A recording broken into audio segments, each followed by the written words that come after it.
নমস্কার। আজ ২১শে জুন বিশ্ব যোগা দিবস। আমাদের কলকাতাও বেশ সেজেগুজে উঠেছে। আমাদের দেশের প্রধানমন্ত্রী নরেন্দ্র মোদীজিও আমাদের উৎসাহিত করার জন্য আমাদের সাথে একই সাথে যোগাসনে অংশগ্রহণ করেছেন। তাই আমরা এই দিনটাকে তো পালন করতেই পারি, সবাই মিলে, এবং করা উচিত। শুধু একটা দিন না, প্রতিদিন যোগ দিবস অর্থাৎ যোগাসন দিবস হওয়া উচিত আমাদের সবার জন্য। যোগাসন এমন একটি যোগ ক্রিয়া যেটা আবাল বৃদ্ধ বনিতা সবার জন্য শ্রেয়। একজন শয্যাশায়ী রোগী, তারও হাত পাগুলো যদি যোগাসনের প্রক্রিয়ার মাধ্যমে করানো যায়, তাহলেও কিন্তু সে অনেকটা রিলিফ পাবে। এবং বাচ্চাদের করালে তাদের মনোসংযোগ হবে, হজম শক্তি বাড়বে এবং তাদের শির দ্বারা সোজা হবে। এবং আমরা যারা যৌবনে বা মধ্যবয়স্কে বা বার্ধক্যে রয়েছি, তাদেরও কিন্তু প্রত্যেকটা বয়সের জন্য যোগা উপযোগী। তাই আজকের এই বিশেষ দিনে আপনাদের সবার সঙ্গ চাই এবং সবার জন্য আমি কিছু যোগাসনের পর আমার একদম সীমিত জ্ঞান, তো সেখানে আমি আপনাদের আমার জ্ঞান অনুযায়ী একটুখানি আপনাদের সঙ্গে আলোচনা করব। ওই যে বলছিলাম, প্রতিটা মানুষের জন্য যোগা আছে। যেরকম যদি ধরি যে সূর্য প্রণাম মানে কিন্তু এই নয় যে একদম ভোর 4:30-5টায় উঠে সূর্যদেব যখন উঠছেন তাকে প্রণাম করা, না। যে কোনো সময় করা যায়। হ্যাঁ, সকালের দিকটা হলে অবশ্যই ভালো, ব্রহ্ম মুহূর্তে হলে আরও ভালো। ভালোর তো শেষ নেই, তার দরকার নেই। যেটা আপনার ভালো লাগে, যে সময়টা আপনার ভালো মনে হয়, একদম সেই সময়তেই করবেন যোগা। তো সেখানে সূর্য প্রণামটা শুরু করে দিন, আজ থেকে শুরু করে দিন, আর দেরি করবেন না। 3 বার, 5 বার, 7 বার, 9 বার, 12 বার এই সেটে করতে থাকুন। 5-7 দিন গ্যাপে গ্যাপে বাড়াতে থাকুন।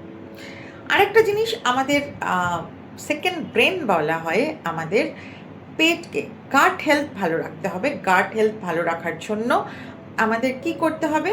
আমাদের গাট হেলথ ভালো রাখার জন্য যেমন ঠিকঠাক খাবার খেতে হবে, প্রোবায়োটিক খেতে হবে, প্রিবায়োটিক খেতে হবে, সেরকমই তার সঙ্গে আমাদের যেটা করতে হবে, একটু যোগাসন করতে হবে। যেরকম পবন মুক্তাসনের সঙ্গে কথাটা লেখা আছে, মানে বায়ু মুক্ত করা।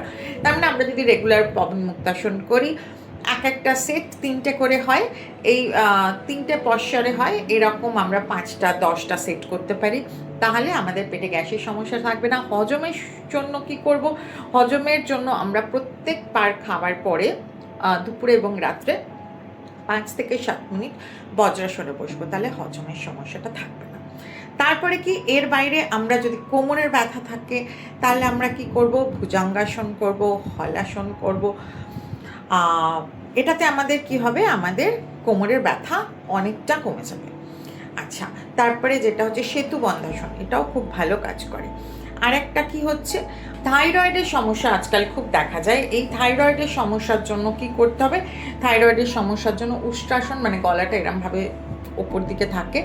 আর একটা হচ্ছে সিংহাসন, যেটা জিভটা বাইরের দিকে থাকে। এটাই একদিকে যেমন টনসিলটা ভালো হয়, আর একদিকে থাইরয়েডটা ভালো হয়। যদি কোনো পেশেন্ট বেডরিডেন হন, বা ধরুন কিডনি পেশেন্ট, সে প্র্যাকটিক্যালি হাঁটতে পারছে না, উঠতে পারছে না, হ্যাঁ, তো তাকে কোনোভাবে সাপোর্ট দিয়ে বসিয়ে, বা একটু বেটার কন্ডিশনে আছে এই কিডনির পেশেন্টকে, যদি এরম করা যায় যে বাটারফ্লাই বাবু হয়ে বসে পা হাঁটু থেকে চাপ দিয়ে পা দুটোকে নাড়ানো, এটা কিন্তু ওনাদের জন্য খুব ভালো কাজ করে। এবং যে একদম বেডরিডেন, তাকে কিছুটা মুভমেন্ট করানো, পাটা টেনে একটু শক্ত করে ছেড়ে দেওয়া, পবন মুক্তাসনের মতো করানো, একটু কোমরটা ধরে তুলে দেওয়া, এই যে মুভমেন্টগুলো, এতে কি হচ্ছে? ব্লাড সার্কুলেশনটা ভালো হচ্ছে, এবং তাতে কি হচ্ছে? তার তাৎক্ষণিক তার সঙ্গে কিছুটা কথা বলা হচ্ছে, এবং তার যে মুভমেন্টগুলো হচ্ছে, এতে কি হচ্ছে? তার ডোপামিন হরমোনটা সিক্রেশন হচ্ছে, তাতে কি হচ্ছে? তার মনটা ভালো থাকছে। তো এই সব কিছু, মানে আমাদের শরীরের সঙ্গে মন এবং মনের সঙ্গে শরীর, একদম ওতপ্রোতভাবে জড়িত। এবং কি হয়, ব্রেন, এটাকে যদি 1 নম্বর ব্রেন বলা হয়, 2 নম্বর ব্রেন কিন্তু আমাদের পেট। এবং সেই পেটকে ভালো রাখার জন্য ওই যে বললাম কতগুলো আসন, পবনমুক্তাসন, এটা মেন, বজ্রাসন, এইগুলো করলে কিন্তু আমাদের গাট হেলথ খুব ভালো থাকবে। আজকে থেকে আমরা যদি এটা প্রমিস করি যে আজকের দিন থেকে আমরা আসন প্রতিদিন করব, প্রাণায়াম করব, মেডিটেশন করব, তাহলে কিন্তু আমরা নিজেরা ভালো থাকবো, আমাদের আশেপাশের লোকজনকে ভালো রাখবো, সমাজের লোককে ভালো রাখবো, দেশের লোককে ভালো রাখবো এবং বিশ্বের লোককে ভালো রাখবো। তাহলে সেই জন্য কি হলো, আমাদের যেটা করতে হবে, আজ থেকে প্রমিস করতে হবে, আমরা প্রত্যেকে শরীর থেকে এবং মন থেকে সুস্থ থাকবো এবং ভালো থাকবো। Thank you.